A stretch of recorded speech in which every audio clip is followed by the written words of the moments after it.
Bonjour et bienvenue dans Outdoor Minds. Quels sont les plus grands défis que nous devons relever dans nos industries du tourisme et des sports outdoor? Quels sont les signaux faibles et les tendances qui se développent dans notre société? Et surtout, qui sont les leaders qui réfléchissent et développent les meilleures pratiques? Dans cette série d'entretiens, nous voulons partager les parcours, les expériences et les visions des plus grands esprits qui font l'outdoor d'aujourd'hui et de demain.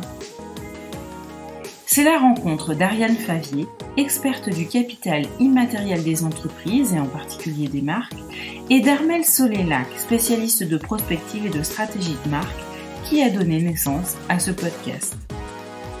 Pour cette 3e saison, avec l'aide de nos invités, nous voulons parler de responsabilité sociétale des entreprises, la fameuse RSE. Il y aura aussi quelques surprises pour être au plus près de l'actualité et encore mieux anticiper l'avenir. Allez, c'est parti pour une nouvelle rencontre inspirante.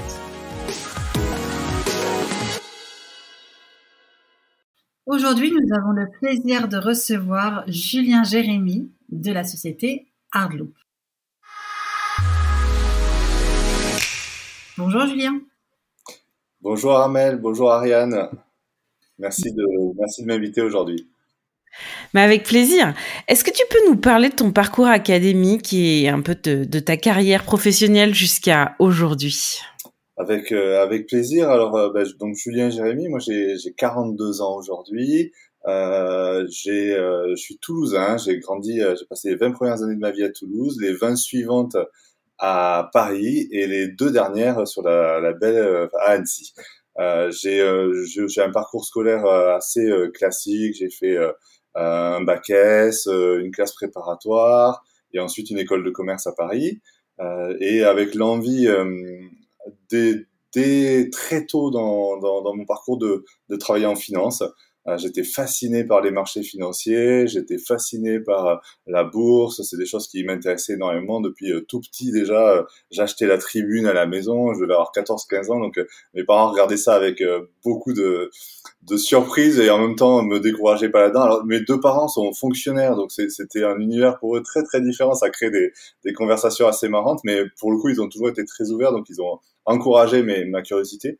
Et donc en arrivant en école de commerce, classiquement spécialisation en finance. Et puis j'ai commencé par être courtier sur les marchés étrangers, donc essentiellement la bourse américaine. J'ai commencé en tant que stage au début. Après je faisais ça le soir puisque la bourse américaine finissait à 22h, donc après les cours.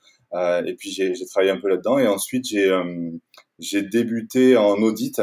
Pareil, cabinet audit de fonds d'investissement. Voilà, j'ai ensuite, je sais pas si je continue, je peux aller jusqu'à. Ouais, alors j'ai ouï dire que tu as été, le plus jeune fondateur d'un fonds d'investissement. Est-ce que tu peux quand même nous raconter ça parce que c'est excessivement rare, hein. C'est rare. Enfin, le record a peut-être été battu, je sais pas, mais effectivement, donc après le cabinet audit, j'ai monté un cabinet d'évaluation d'entreprise et donc d'entreprise, de marque. Donc c'est des sujets que je connais bien. Ce cabinet a été très vite racheté par un cabinet de conseil en stratégie, qui est devenu une petite banque d'affaires qu'on a fait grossir. J'en étais directeur général. On a revendu cette petite banque d'affaires et avec le petit capital que j'avais accumulé et justement ce rêve de gosse qui restait je veux travailler sur les marchés financiers, j'ai envie de faire ça et ça a l'air génial. Je suis allé retrouver une ancienne camarade de promo d'école de commerce qui avait été gérante de fonds et je lui ai dit tiens, pourquoi on monte pas notre société de gestion? Qu'est-ce qui empêche de le faire? Donc il y a beaucoup de réglementaires dans ces métiers-là parce qu'il y a l'autorité des marchés financiers qui est vigilante là-dessus et qui doit vous donner un agrément pour le lancer. Et on s'est dit pourquoi pas. Et on a commencé à regarder comment faire, aller interroger des conseils, et puis on s'est retrouvé un jour devant l'autorité des marchés financiers à expliquer notre projet. On avait un peu moins de 30 ans tous les deux, et puis on leur a expliqué qu'on allait gérer les millions d'euros qu'allaient nous confier les institutions financières. Et la première question, et c'est pour ça que ça m'a marqué de l'AMF, c'était mais vous avez dû faire une erreur dans votre dossier sur votre âge. Et donc il nous dit mais vous êtes né quand? Et donc on était respectivement, on était de 1980 tous les deux, et puis il nous dit mais d'accord. Et donc il n'y a pas d'erreur. Et puis et ils nous disent si vous avez cet agrément, vous serez donc les plus jeunes agréés de l'histoire de l'AMF, quoi. Donc ça nous a marqué et effectivement on a eu cet agrément 4 à 6 mois plus tard, j'ai plus en tête exactement, mais on était à ce moment-là les plus jeunes. Donc c'est une anecdote, mais qui nous a marqué parce que effectivement quand on passe l'entretien à l'AMF, on fait pas le fier, on est quand même assez stressé. Il y a plusieurs semaines de boulot avant, on a essayé de verrouiller le dossier dans tous les sens. C'est un dossier qui fait une bonne centaine de pages. Il y a des questions techniques, juridiques, financières, donc voilà, on est dans nos petits souliers, et c'est vrai qu'ils nous avaient un peu déstabilisés en commençant par mais vous êtes pas un peu jeune, voilà. Finalement, Alors juste par curiosité, et après on passera à autre chose, mais quelle était la taille du fonds et quelle était la thèse du fonds surtout? on a commencé le jour du lancement du fonds, on a commencé avec 15 millions d'euros qu'on avait collectés auprès d'institutions financières, dont la Française AM, qui nous avait confié cet argent, et puis quelques particuliers qui avaient un peu d'argent, et des anciens clients de ma vie de banquier d'affaires, qui m'avaient suivi aussi dans cette aventure-là. Et la thèse du fonds, c'était de se dire, aujourd'hui dans les marchés financiers, les financiers parlent aux financiers, c'est-à-dire que globalement, quand vous êtes gérant de fonds, vous recevez ce qu'on appelle des notes de broker, donc des analyses de spécialistes qui sont souvent des spécialistes dans les banques, de Goldman Sachs, de la Société Générale, de BNP. Il y a des équipes d'analystes qui font, tiens, on va aujourd'hui étudier le secteur de la distribution, il faut une note sur toutes les boîtes cotées, ils disent, voilà les tendances, voilà, et on pense que Fnac Darty va progresser, ou je sais pas quoi, et ils expliquent pourquoi. Et ensuite, les gérants font leur propre analyse, et se disent, on y va pas, on investit pas. Et nous, on se disait, mais c'est très bien, mais la vraie vie, souvent, elle est un peu différente de la théorie, et donc ça serait bien que, avant d'investir dans un secteur, une boîte, on ait des spécialistes qui sont de ce secteur-là et qui mettent les mains dans le cambouis tous les jours. Et on s'est dit, mais en fait, c'est ce qui se passe dans le non-coté. Dans le non-coté, très souvent, vous avez des gérants, mais qui font beaucoup appel à des experts, qui viennent leur dire, oui, il faut aller dans le secteur de la santé pour telle raison, oui, vous pouvez aller dans la distribution pour telle raison, et dans le luxe pour telle autre raison. Et on s'est dit, mais pourquoi on n'essaie pas d'appliquer au côté les méthodes du non-coté? Et donc, on avait constitué un board de patrons de secteurs très différents. Il y avait l'ancien président d'Intersport, il y avait Xavier Alberti, qui est le président des collectionneurs, la chaîne d'hôtels de Ducasse. Voilà, des gens de ce type-là, des experts de la biotech. On avait une petite dizaine de patrons autour de nous sur des secteurs très différents. Donc, un comité d'experts, et qui était là pour nous aider à chaque fois qu'on avait envie d'investir dans un dossier à essayer de comprendre l'envers du décor, au-delà des chiffres, de comprendre l'envers du décor pour se dire c'est plausible, c'est pas plausible, c'est compliqué, c'est pas compliqué. Et cette manière de fonctionner a séduit les institutionnels, et ça nous a permis de démarrer assez rapidement. Et puis voilà, et puis c'est parti comme ça. Et alors, comment t'es arrivé à Hardloop? Je suis arrivé à Hardloop. Alors, en fait, le chemin de la Société Générale, de la Société de gestion était passionnant. Simplement, l'envers du décor, c'est que globalement, moi, je m'attendais à faire beaucoup de gestion, beaucoup d'investissements, beaucoup de rencontres, et que globalement, on fait beaucoup de réglementaires. C'est-à-dire qu'on passe beaucoup de temps et c'est très important, mais à superviser le réglementaire et à faire le commercial, parce qu'il faut en permanence aller collecter des nouveaux fonds, puisque c'est des fonds ouverts, contrairement à nos côtés. Tous les jours, on peut faire rentrer de nouveaux investisseurs. Donc, vraiment, j'avais un tiers de mon temps, c'était de la prospection commerciale, un tiers de mon temps du réglementaire, et ma grande frustration, c'était ça, parce que c'est ça qui m'intéressait le plus, un tiers de gestion. Et donc, on avait après des équipes, mais eux, finalement, avaient le métier qui m'amusait plus que celui que moi j'avais. Et au bout de 3 ans, en fait, voilà, on a eu l'occasion, on a eu une offre de rachat d'un particulier très fortuné. On s'est dit, ouais, finalement, pourquoi pas? Il y a des choses qui se refusent pas forcément. Et donc, j'ai cédé mes parts, et je me suis retrouvé avec plus de bureau, plus de collègues, plus rien, et simplement, et l'aventure Hardloop a débuté parce que Guillaume Richard, qui est mon associé dans Hardloop, était lui conseiller en gestion de patrimoine à l'époque. Donc, il distribuait auprès de ses clients, notamment un des fonds que je gérais qui était spécialisé dans la santé. Et on avait sympathisé, on avait même imaginé racheter sa structure pour avoir une distribution intégrée à notre société de gestion. Et quand j'ai vendu, il se trouve que lui aussi a vendu son cabinet, et on s'est retrouvé un peu dans la même situation par hasard. avec un feeling humain exceptionnel et aussi l'apprentissage faisait qu'on savait l'importance de bien choisir ses associés et d'être bien aligné sur là où on voulait aller, parce que c'est une des clés. S'il y a bien un truc que j'ai appris avec le temps, c'est que la clé, c'est les gens avec qui on le fait et pas forcément le projet. Et on avait vraiment envie de bosser ensemble. C'était une affinité exceptionnelle. Et on s'est dit, on fait quoi? On s'est retrouvés dans un café, on fait quoi? Et puis on a commencé à brainstormer. Et Guillaume était passionné toujours de course en montagne, de trail running. Il fait la diagonale des fous à l'envers, en courant, en sautant, etc. Donc c'est un peu son dada. Et moi je faisais beaucoup de rando aussi. J'en ai toujours fait. Moi je suis plutôt un contemplatif. J'aime me balader, j'aime être dehors, mais j'ai pas la notion perf qu'il peut avoir dans le sport en tout cas.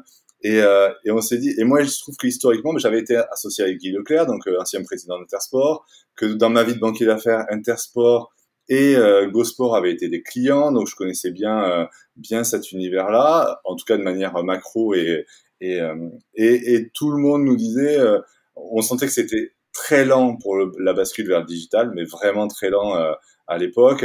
On sentait aussi que tout le monde nous parlait un peu du vieux campeur en disant il y a ce truc là, il faudra un jour qu'on s'en occupe, ça vieillit et il y a quelque chose à faire. Et donc on s'est dit qu'est-ce qui existe à l'étranger qui pourrait nous inspirer? On est tombé sur une boîte qui s'appelle backcountry.com qu'on a trouvé exceptionnellement inspirante parce que très communautaire, un ton extrêmement qui donne envie de partir à l'aventure. On a trouvé ça génial. On s'est dit tiens, ça n'existe pas en Europe, il y en a pas. Il y a pas backcountry, c'est un équivalent de Zalando. Zalando fait de la mode, backcountry fait de l'outdoor quoi. C'est un équivalent de Zalando dans l'outdoor. Et on a trouvé ça vraiment génial. On s'est dit ok go, ça a dû prendre 3 quarts d'heure dans un café un matin et on est parti comme ça. Et puis après on s'est dit on avance quoi. On y connaissait vraiment rien. Je pense qu'on a fait toutes les erreurs possibles. On les a juste pas trop reproduites. Et après, il y a 2-3 éléments qui nous ont permis quand même de nous faire une place et de continuer à accélérer aujourd'hui. Et voilà comment c'est parti. Donc c'est un café et deux financiers qui se demandent comment donner du sens, un peu plus de sens à ce qu'ils font, quoi. Est-ce que tu peux nous préciser un petit peu la proposition de valeur de Hardloop pour ses clients et quelles sont les valeurs de l'entreprise justement, puisque il est important de soigner avec qui on s'associe, mais qu'est-ce que l'on met dans l'ADN de cette entreprise? Voilà, c'est quoi ce qui vous a motivé au démarrage? Dans quelle énergie vous aviez envie d'être? Ce qu'on avait et ce qu'on a toujours comme conviction, et c'est aussi de là que vient le nom, c'est que l'être humain, il est fait pour être en mouvement et au cœur de la nature. On est fabriqué comme ça, on est l'animal le plus endurant de la planète, on chassait en meute avant, donc on est fait pour être en communauté aussi.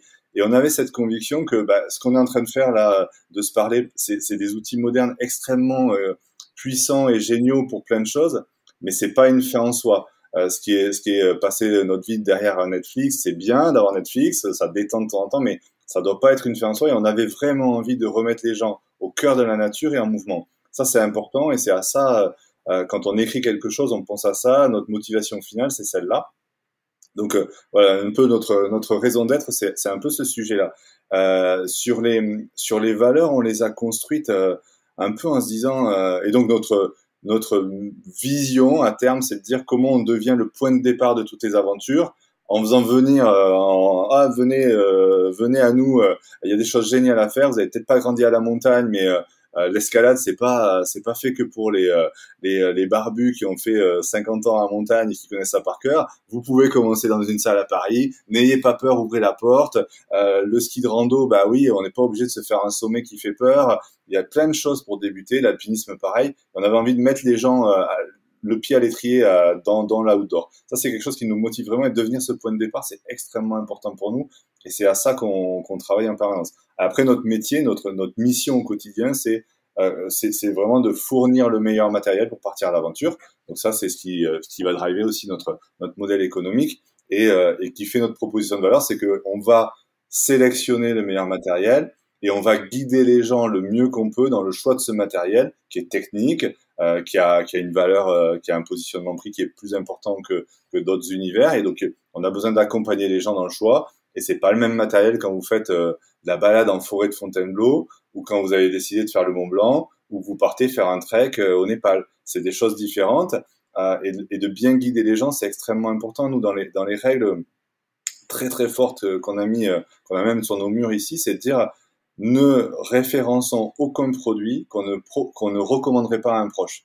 Si vous n'êtes pas prêt à recommander un produit à un proche, après il y a différents niveaux. Vous avez votre oncle Paul qui fait de la marche nordique, vous n'allez pas lui recommander la même chose que Jacqueline qui est fanat de cascade de glace. En revanche, il faut que le matériel qu'on propose puisse être recommandé à un proche. À quoi ressemble ton quotidien professionnel du coup? Alors mon quotidien professionnel, je pense que c'est justement la richesse de l'entrepreneuriat, c'est qu'il n'y a pas beaucoup de journées qui se ressemblent et que surtout on a beau faire tous les plans possibles et imaginables, il y a forcément quelque chose qui se greffe au milieu qui va le perturber un peu. Mais globalement, on est assez matinaux avec Guillaume, on aime bien attaquer tôt. Donc en général à 7h, 7h30 maximum, on est d'attaque. Et on commence par entre 7h et 9h régler tous les petits sujets qu'on peut régler au calme avant que l'équipe qui arrive progressivement vienne et des demandes sur lesquelles on va les aider en permanence. Donc après, les sujets varient. Souvent, moi j'ai quand même toujours une quote-part de mon temps qui est dédiée, on va dire, aux nouveaux projets, aux choses qu'on est en train de lancer, de préparer, qui sont nouvelles pour être sûr qu'on est bien aligné avec les équipes sur vers où on veut aller, comment on veut le tester. Après, il y a des séances de travail régulières. On est assez fanat en interne de la méthode OKR, donc objectif qui résulte. Donc on travaille avec ça, avec chacun des pôles. Donc on a une réunion, il y a 7 pôles dans l'entreprise. Et donc, on a déjà une réunion avec chacun de ces pôles chaque semaine sur ces sujets-là. Et après, il va y avoir des sous-sujets où on a des demandes des équipes. Là, on a besoin d'avoir un avis, on a besoin de construire un truc, on a une question, voilà. Et après, c'est aussi beaucoup quand même la préparation de la suite, rencontrer les gens. Là, on a la chance d'être sorti de cet épisode Covid, enfin j'espère, définitivement, et de pouvoir revoir aussi un peu de monde. Et ça, c'est important d'expliquer, nous, aux marques partenaires, ce qu'on fait, comment on le fait, pourquoi, quel est l'intérêt pour elles de travailler avec nous, quelle est notre vision sur la partie environnement qui est extrêmement importante. Ça, c'est le quotidien, il est là. Les recrutements. Il y a 5, vous devez les connaître, mais il y a vraiment 5 missions clés du dirigeant, et ces 5-là, c'est la vision en permanence de se dire où on va, où on essaie d'aller, est-ce qu'on est cohérent avec ce qui se passe sur le marché, est-ce qu'on est cohérent avec nos valeurs, la partie recrutement évidemment pour être sûr d'intégrer des gens avec lesquels on a envie de travailler et qui vont partager nos valeurs et notre culture. La partie push management, c'est vraiment de se dire comment ces gens-là, on leur explique, on les aide, on leur rappelle que ce qu'ils font est important et pourquoi ça s'intègre parfaitement à la stratégie de la boîte, et donc quelque part on leur apporte la motivation qui fait qu'ils se dépassent. La communication évidemment, ça c'est un des rôles des dirigeants, même si on n'est pas, et on essaie nous de pas être les seuls à prendre la parole, mais c'est important et c'est dans notre bande passante. Et après le dernier point, c'est la partie financement. On doit veiller en permanence à ce qu'il y ait de l'argent dans la boîte, donc l'argent qui rentre du chiffre d'affaires, l'argent qui va financer l'entrepôt, l'argent qui va financer une accélération par des ouvertures de pays. Enfin voilà, et ces 5 choses-là, elles occupent quand même pas mal. Et c'est là-dessus. Et quand on sort de ça, c'est qu'on rentre dans du micromanagement ou qu'on sort un peu de notre cadre. Et on essaie nous de se rappeler que attention, on a la chance d'avoir une super équipe qu'on a mis on a mis du temps à construire. C'est long de construire une équipe forte avec des gens qui sont meilleurs que nous sur les sujets. On est une petite cinquantaine aujourd'hui et vraiment s'il y a une chose dont on est fier aujourd'hui, c'est l'équipe, quoi. On est une équipe, c'est des avions de chasse, tous, c'est des machines de guerre, quoi. C'est vraiment des machines de guerre. Moi, ils m'impressionnent certains par leur maîtrise des sujets, et on est ravis parce que c'est précieux, et c'est ce qui fait même dans des contextes comme en ce moment qui sont un petit peu plus compliqués, on continue à croître, ils continuent à amener des idées, ils nous challenge, et ça c'est chouette. Ça c'est vraiment chouette. On a pris le temps de bien la construire et de bien les choisir pour être sûr qu'ils partagent nos valeurs, et ça c'est important. Et justement, dans ces 5 grandes missions du manager, du dirigeant, quelles sont celles ou quelle est celle qui te plaît le plus, dans laquelle celle qui me plaît le plus. Ouais. Ouais, je pense que c'est celle qui se marie le plus avec mes anciens métiers. C'est-à-dire que quand on aime les marchés financiers, on aime essayer de comprendre ce qui va se passer, où ça va aller, et d'anticiper et d'essayer d'avoir raison avant les autres. C'est ce jeu c'est vraiment un jeu en disant, bah, ok, je prends tous les paramètres qu'on me donne, toutes les informations qu'on me donne, et où cette boîte peut aller. Et finalement, ce qu'on faisait pour les autres, là, le faire pour nous, de se dire, ok, il y a plein de choses qui bougent, il y a 250 paramètres dans l'équation. Bah, c'est quoi le meilleur chemin pour aller à l'arrivée enfin au point d'arrivée où on a envie de se situer, quoi. Et donc vraiment de travailler, d'affiner la vision, la mission pour qu'elle soit le plus claire possible, le plus pertinente possible, qu'elle soit impactante aussi bien en interne qu'en externe. Ça m'éclate et je pourrais passer 100 heures par jour si on pouvait, quoi.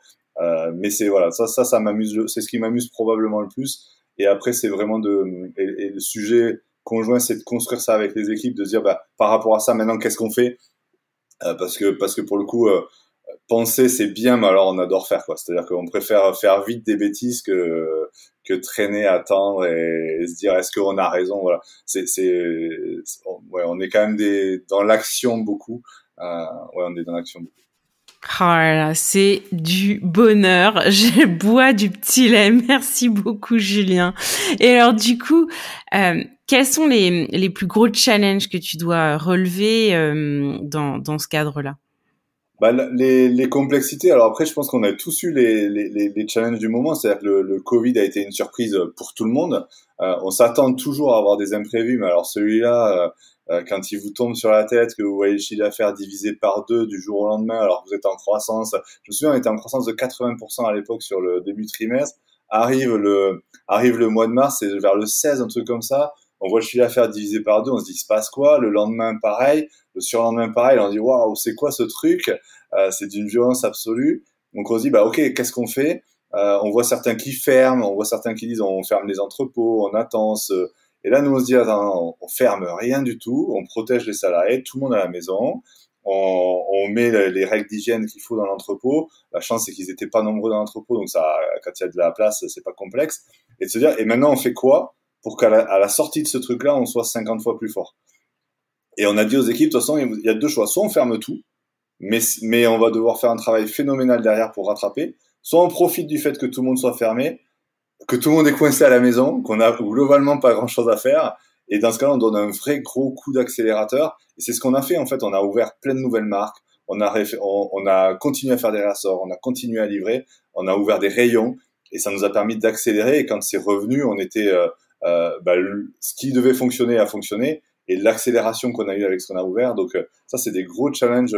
Gérer l'imprévu, c'est toujours du challenge. On demande aux équipes d'avoir toujours dans leur agenda au moins 2 heures de libre pour les imprévus, parce qu'il y a toujours des imprévus. Et que si on est capable de réagir là-dessus, ça nous permet d'éviter que les choses traînent, prennent du temps, qu'une équipe soit bloquée par une autre parce qu'elle attend quelque chose. Donc, structurellement, tout le monde est censé avoir 2 heures dans la pratique, c'est toujours un peu plus dur, hein, mais la réalité, c'est qu'ils ont quand même ça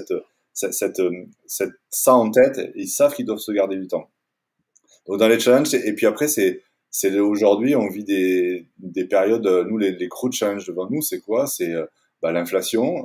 Il se passe quoi avec ce truc-là où tous les prix augmentent?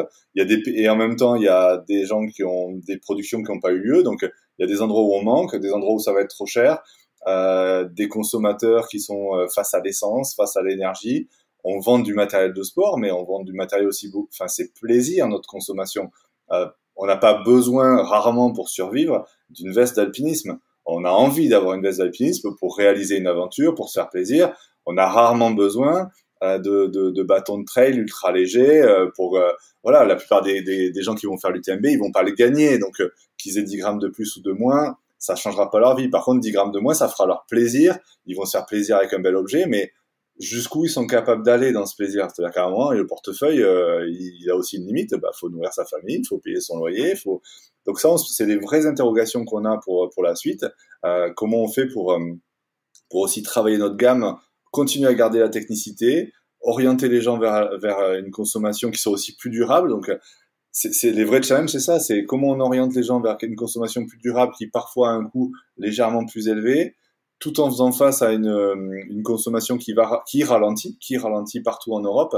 Et voilà, donc l'enjeu environnemental pour nous est quand même clé, parce que autant une crise, elle va peut-être durer 2 ans, mais la crise économique, elle dure jamais 50 ans.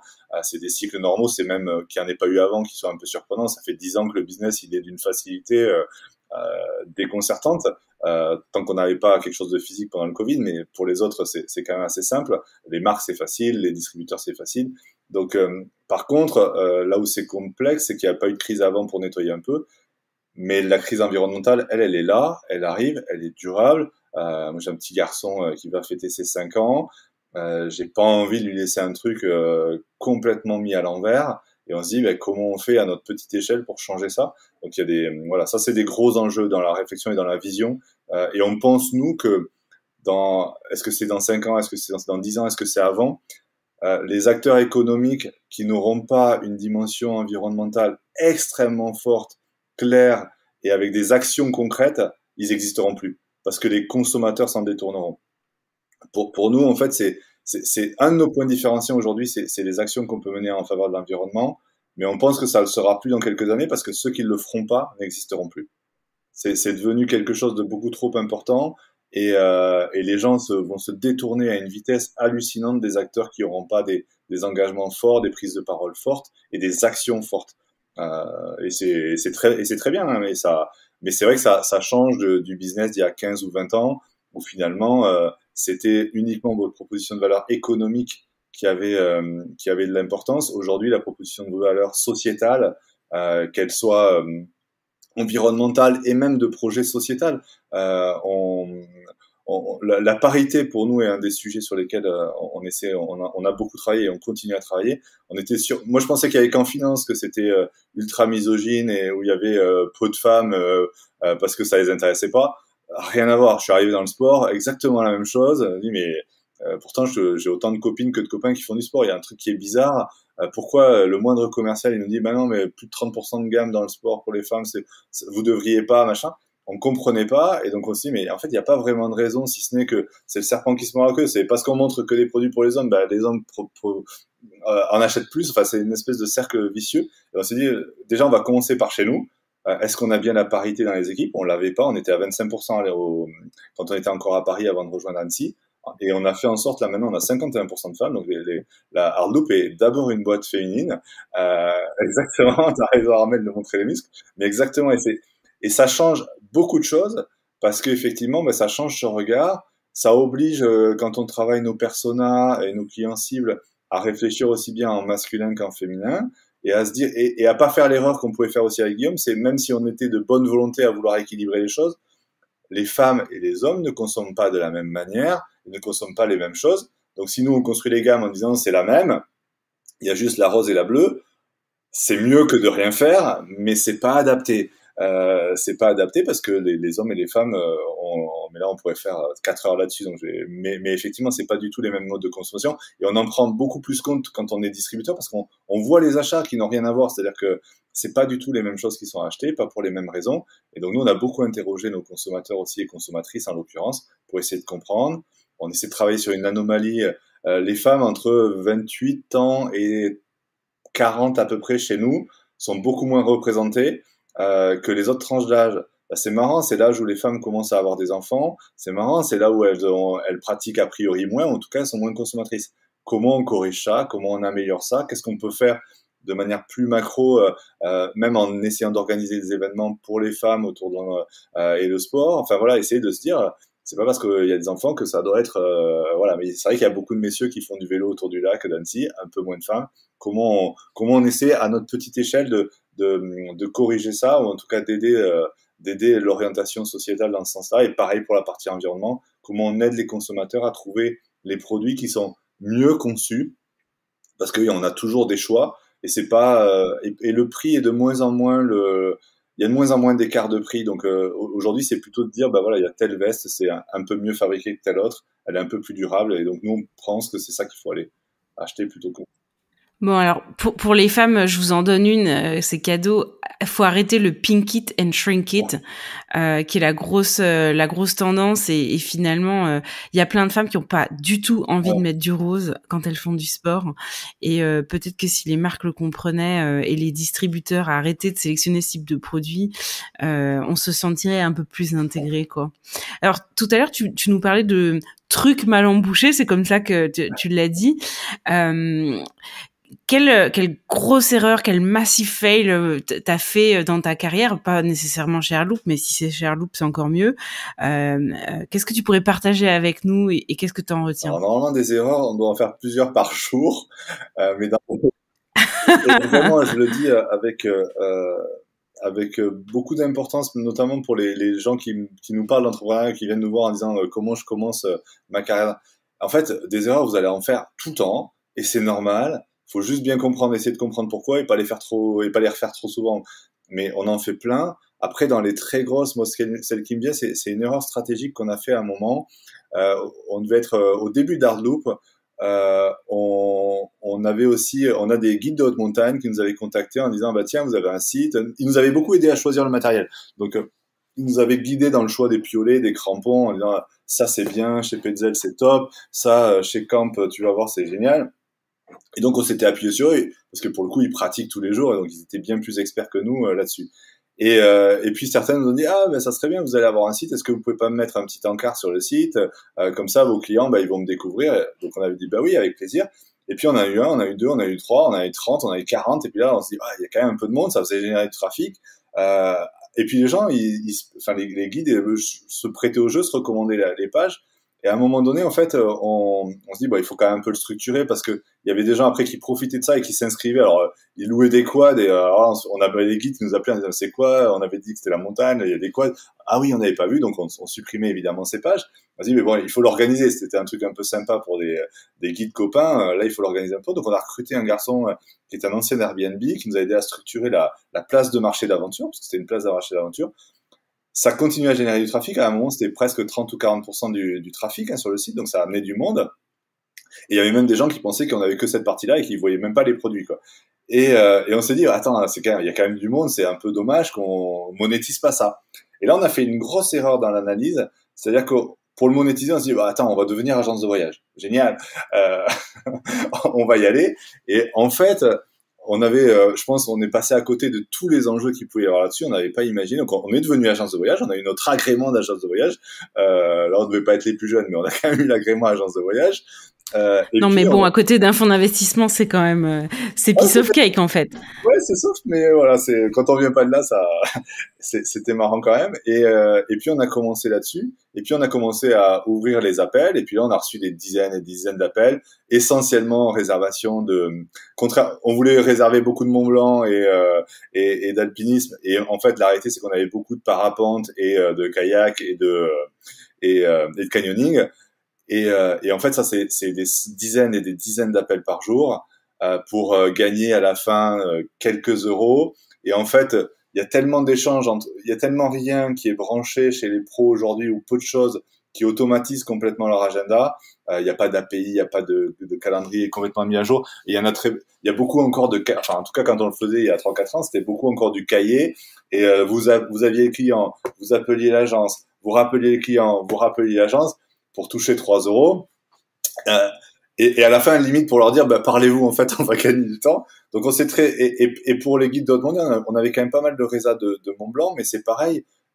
Vous preniez plein d'infos, et puis le guide a fait, j'aimerais bien lui parler quand même, parce que j'aime bien savoir avec qui je pars et comment il est, et mieux comprendre. Donc, finalement, à la fin, on était un intermédiaire qui ne servait qu'à faire découvrir l'aventure. Donc, on s'est dit, attends, il faut qu'on arrête avec ça, on crée peu de valeur pour la boîte.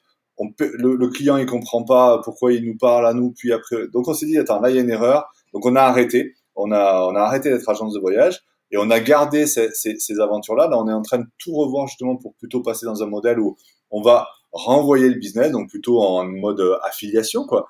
On va renvoyer les gens vers ces pros là, donc on va pouvoir réaccélérer aussi l'ouverture. Il y a un peu plus de 500 pros aujourd'hui, il y a quand même 1000 aventures, mais c'est un peu de côté pour l'instant. Et normalement, à la rentrée de janvier, là, on aura tout refondu pour que les gens puissent effectivement continuer à aller pratiquer. au-delà de se dire on va juste acheter des produits sur Hardloop, nous, ce qui est très important, c'est que les gens viennent régulièrement sur le site, donc ils viennent pour le contenu aujourd'hui essentiellement qu'on produit, beaucoup les articles, et on veut aussi remettre ces aventures en avant pour on part du principe que s'il y a de plus en plus de monde qui pratique de plus en plus souvent, mécaniquement ils finiront par acheter les produits, parfois chez nous, parfois ailleurs, c'est pas grave. Le but c'est que les gens ils pratiquent et dans le lot, si on fait bien notre métier, ils viendront chez nous, ils reviendront, quoi. Donc, mais ça, grosse erreur. Beaucoup d'argent quand même là-dessus entre les équipes. Voilà, j'en garde pas un souvenir financier exceptionnel. Et en plus, on avait une conviction, mais qui était costaud, quoi. C'est-à-dire que voilà, je pense on a mal analysé. Aujourd'hui, on comprend mieux pourquoi, et on le referait très différemment. On le referait comme on est en train de le refaire, c'est-à-dire vraiment en disant il y a une place pour eux sur le site parce que ça intéresse les gens, ça pousse à partir à l'aventure, ça met en avant des gens qui sont exceptionnels. Enfin, si vous avez la chance de discuter avec des guides de haute montagne, mais c'est des héros, quoi. Moi je les regarde, et les guides femmes, alors c'est encore là avec une humilité, on les écoute, je trouve que c'est exceptionnel, et donc ils méritent d'être mis en avant. C'est quelque part nos meilleurs. J'aime pas le terme, mais c'est les influenceurs, c'est nos meilleurs influenceurs, quoi. C'est eux qui relisent. Nous, on a des guides qui relisent nos livres blancs. Quand on écrit un livre blanc sur l'ascension Mont Blanc ou débuter l'alpinisme, c'est toujours relu par au moins 2 guides et qui sont des conseils précieux en disant mais attends, si tu passes par là, mon garçon, il va t'arriver des bricoles, quoi. Et donc et ça c'est génial. Ou quand on fait un dessin sur une corde d'escalade et qu'il nous dit mais attends, t'as conscience là que le gars il va se couper le doigt? Ah ok. Et ça c'est voilà. Pour nous c'est énorme. Non mais c'est précieux et on les garde près de nous parce que déjà c'est des gens exceptionnels et puis ils donnent de leur temps et donc aujourd'hui ceux qui récupèrent du business grâce à nous, tant mieux, et on pense qu'ils méritent d'en avoir beaucoup plus parce que pour tous les gens qui ont eu la chance de partir avec des guides, ça dépasse de très loin énormément d'expériences humaines qu'on peut avoir, quoi. Voilà. Enfin, vous l'aurez compris, il faut aller à l'aventure. Tu réponds peut-être en partie à la question que je m'apprêtais à te poser, qui est de savoir justement quelles sont tes plus grandes fiertés ou accomplissements depuis le démarrage de Hardloop, et en tout cas arriver à créer cette osmose avec cet écosystème donc de professionnels de la montagne. Je pense que ça en fait partie. Mais est-ce qu'il y en a d'autres également? Est-ce qu'il y a eu des moments comme ça un peu suspendus voilà, d'accomplissements importants, d'étapes de franchies, et où voilà, une sorte de synchronicité qui se met en place et qui est tellement agréable à vivre? Est-ce que tu peux nous en parler? C'est très souvent les moments avec l'équipe. C'est-à-dire que hier, on fait la présentation des OKR du trimestre et donc on reprend la strat avec la boîte. On a 50 personnes assises devant nous ou en visio, qui vont aussi partager chaque manager où on veut aller. Et quand on se dit, tiens, tout le monde est aligné, tout le monde comprend où on veut aller, tout le monde a le couteau entre les dents pour aller prendre les parts de marché aux petits copains, ça c'est chouette, quoi. On se dit, tiens, on a construit un truc qui est génial, auquel les gens semblent adhérer, et c'est même plus que ça, c'est que les gens qu'on co-construit avec ces personnes-là, qui sont des personnes avec lesquelles on passe beaucoup de temps, donc c'est important de se sentir bien. Mais on se dit, ouais, là il y a quelque chose qui se passe, et on sent en plus qu'on est qu'au début parce que justement on se dit, bah il y a 24 mois on n'aurait pas eu un tel alignement dans la vision. Là, ça a l'air d'être vraiment co-construit. Et ça, c'est je sais pas, le moment de grâce est peut-être un peu élevé, mais c'est des moments où on est extrêmement fiers et on se dit, tiens, ouais, ce qu'on est en train de construire ensemble, c'est chouette, et j'aimerais pas être à la place de nos concurrents. Et ben, du coup, est-ce que tu aurais un souvenir ou une anecdote d'une situation assez incroyable que tu as que tu as vécu depuis que tu bosses pour Hardloop? Une situation incroyable. Un truc dingue. Un truc dingue. Dingue.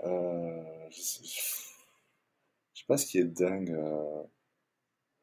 C'est peut-être le truc qui nous a le plus surpris, c'est la dernière levée de fonds qu'on a faite quand on a fait rentrer les investisseurs. On était à une phase avec Guillaume quand on était encore à Paris où l'entrepôt commençait à être petit. On se demandait est-ce que c'était pas le moment de se rapprocher d'un acteur qui avait déjà réglé ce problème logistique. pour se concentrer là où on est bon, c'est-à-dire plutôt la partie contenu, la partie création de communauté, qui nous paraissait importante. Et on a été voir Jean de la Roche-Brochard, qui est au Capital, qui gère le fonds Kima de Xavier Niel.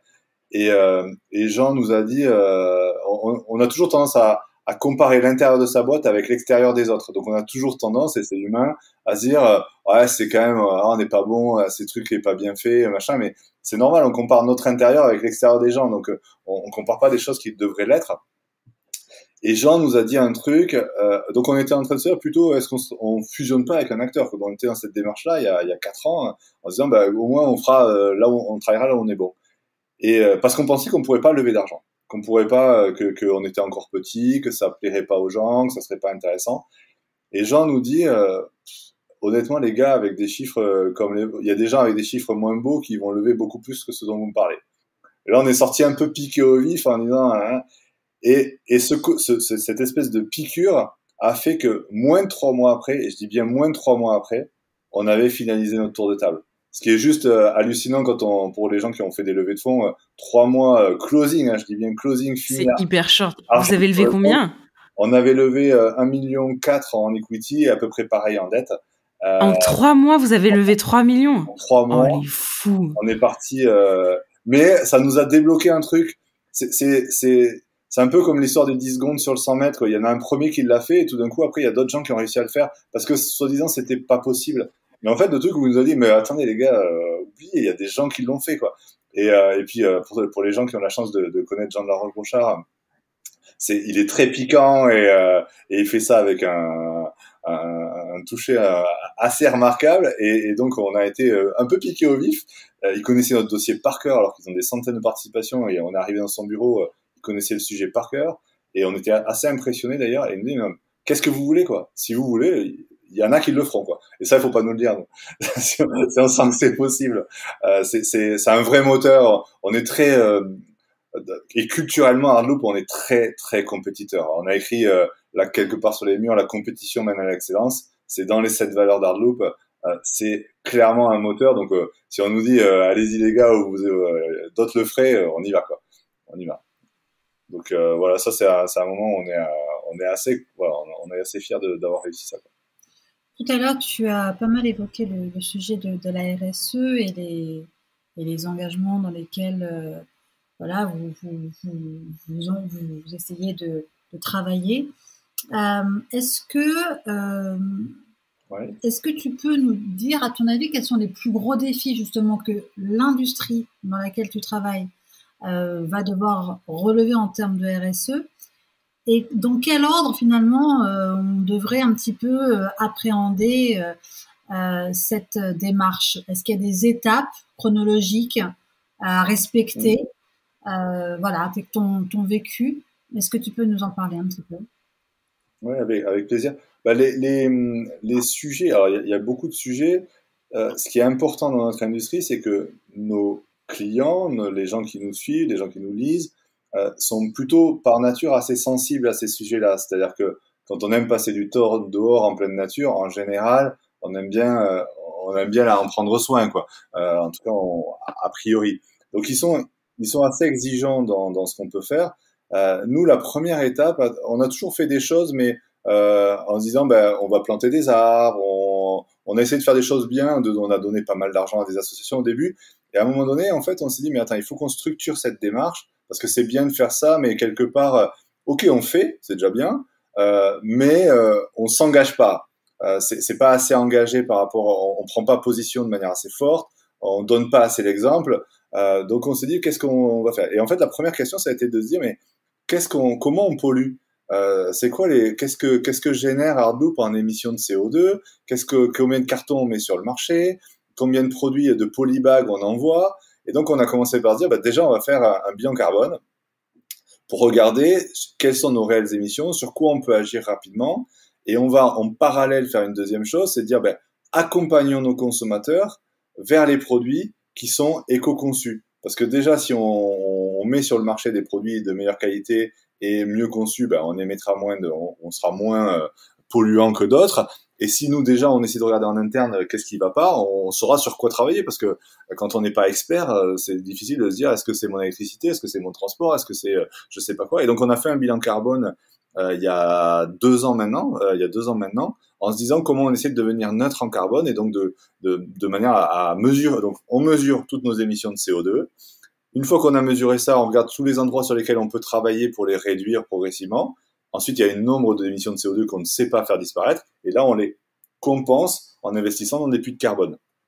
Et donc, quand on a fait le bilan il y a 2 ans, on avait généré 337 tonnes de CO2 qu'on a complètement, depuis notre création. Ce qui est important, c'est qu'on a mesuré l'année 2020 et les précédentes, et on s'est dit, on va tout compenser. On va faire en sorte que depuis notre création, déjà, tout ce qu'on a pu générer en CO2, on le fasse disparaître en investissant dans les puits de carbone.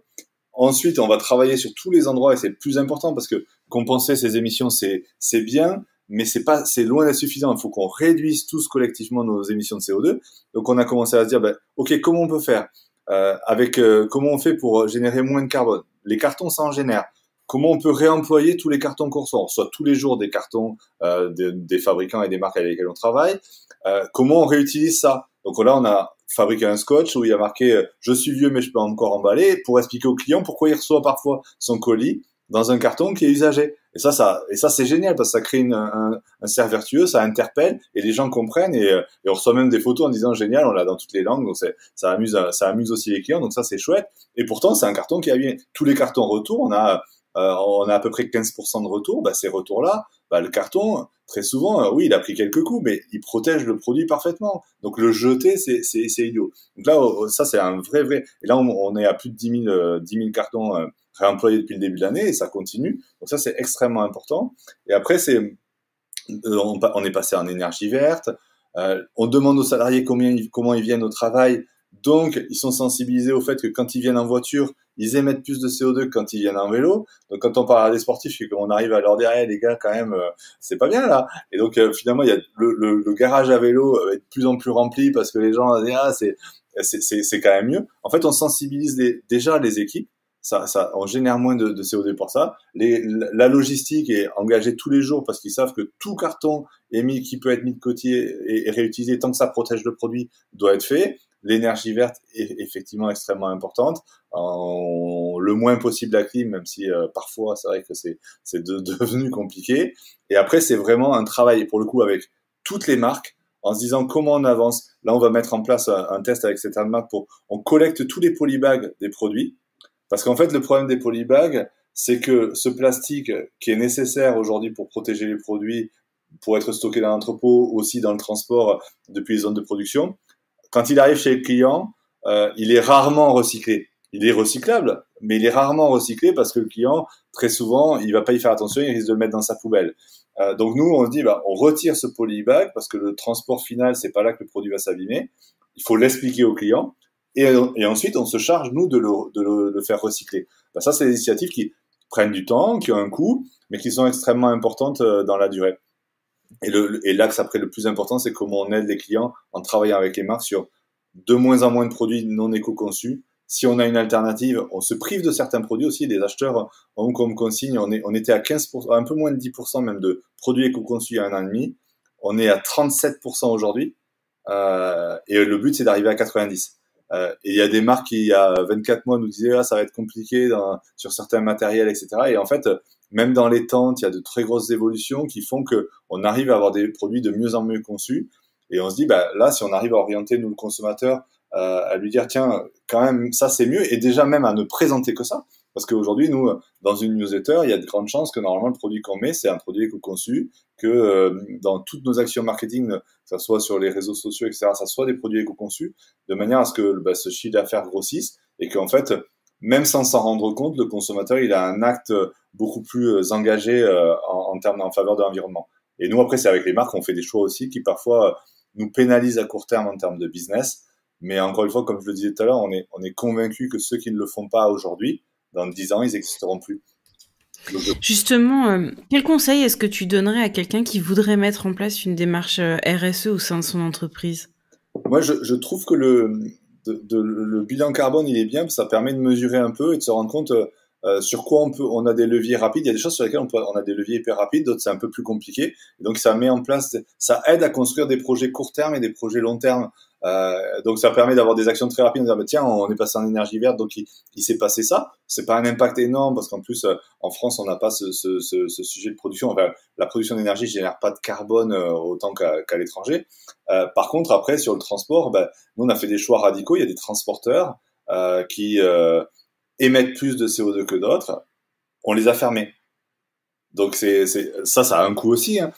Mais on prend ce parti-là de se dire ben construisons là-dessus. Donc moi c'est vraiment de se dire mesurer, parce que si on mesure pas, on sait pas suivre les évolutions, et donc il y a rien de pire que de se dire a priori c'est bien mais on n'en sait rien. Donc c'est mesurer vos endroits de pollution et ou d'impact carbone, et ensuite de les suivre, et puis de se mettre des plans d'action qui, même s'ils paraissent pas, on va pas individuellement changer le monde. Par contre, la somme du collectif, elle change beaucoup de choses, quoi. Quand on échangeait on a un organisme qui s'est accompagné pour les émissions de CO2. Il y a des milliers de distributeurs en Allemagne qui le font. On était les premiers en France à compenser nos émissions carbone en distributeur, ce qui me paraît hallucinant. Et oui, c'est pas parfait. Bien sûr qu'il y a des choses qu'on peut faire mieux, plus. Mais si tout le monde attend de faire un truc parfait, on risque de pas attendre grand chose dans quelques années, quoi. Merci beaucoup Julien Jérémy d'avoir été notre invité. Voici les 3 points clés et le bon plan à retenir de cet épisode. Alors le premier, c'est que le talent n'attend pas les années, et si vous voulez vous lancer dans un projet un peu fou, aujourd'hui est le bon moment pour y aller, y compris si ça implique de créer un fonds d'investissement de 15 millions. Le deuxième point clé, c'est qu'il y a 5 tâches à réaliser quand on est chef d'entreprise, et seulement 5. La première, eh bien, c'est de déterminer où on va, c'est toujours garder en ligne de mire ce cap, cette vision. La seconde, c'est le recrutement pour toujours intégrer de nouveaux talents et les attirer. La troisième, c'est le push management pour motiver toujours plus vos équipes. La quatrième, c'est la communication pour faire connaître ce qui se passe dans l'entreprise. Et la petite dernière, et non des moindres, c'est le financement pour veiller à ce qu'il y ait toujours de l'argent dans les caisses de la boîte. Et enfin, le troisième point clé de cet épisode, c'est que être visionnaire, c'est essayer d'avoir raison avant les autres. Et ainsi, pour Julien Jérémy, les acteurs économiques qui n'intégreront pas la dimension environnementale fortement dans leur business, eh bien, tout simplement, ils n'existeront plus dans quelques années parce que les consommateurs vont s'en détourner. Et enfin, le bon plan, c'est qu'il faut toujours garder 2 heures de libre dans son agenda pour gérer les urgences. Merci à tous d'avoir écouté cet épisode d'Outdoor Minds. Si vous êtes arrivé au bout de cet épisode, c'est sûrement qu'il vous a intéressé.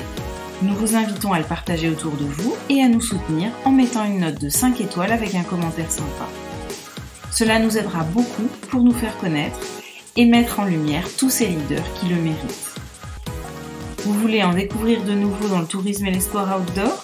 Alors nous vous invitons à nous retrouver dimanche prochain avec un nouvel invité prestigieux. À très vite pour un nouvel épisode d'Outdoor Minds.